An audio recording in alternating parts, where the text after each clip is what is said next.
To many dog breeders, this is a controversial subject. After 30 years of dog breeding experience, to me it's a no-brainer.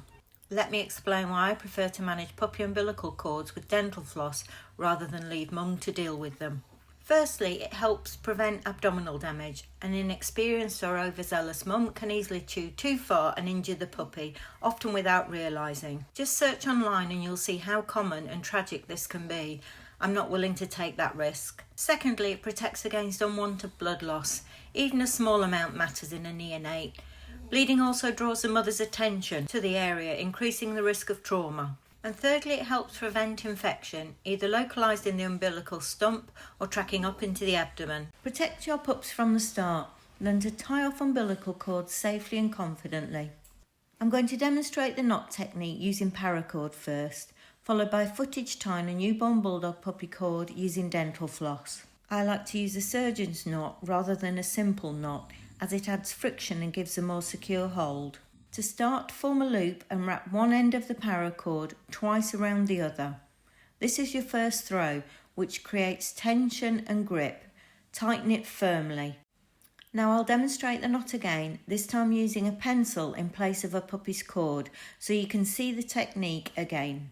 When doing this with a newborn puppy, the knot should be placed close to the abdominal wall, but not pressed against it. I'll explain the positioning clearly further along in the video. If there's an excess of cord or membrane, trim it first. We've already done that. Russell has cut his floss and loosely formed the first knot before positioning it at the puppy's abdomen. When he's happy with the positioning, then the knot is tightened very firmly. As you can see here, close to the abdomen, the umbilicus is thick and cartilage-like before it branches into vessels. The goal is to place the knot right at that transition point where you see the green line in the photo. It can be tricky, especially with a lively puppy. If you look closely, you'll see this cord has already been tied at the correct position. Next, a second throw is formed using a double wrap to secure the knot. I find 2 knots are enough and don't create unnecessary bulk. Be sure to also pull the second knot very tight.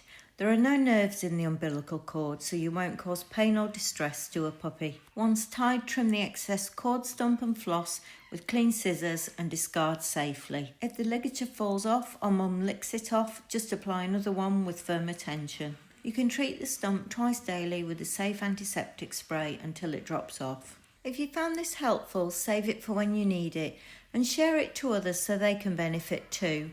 Follow me for more practical guidance on how to breed better, safer and with confidence.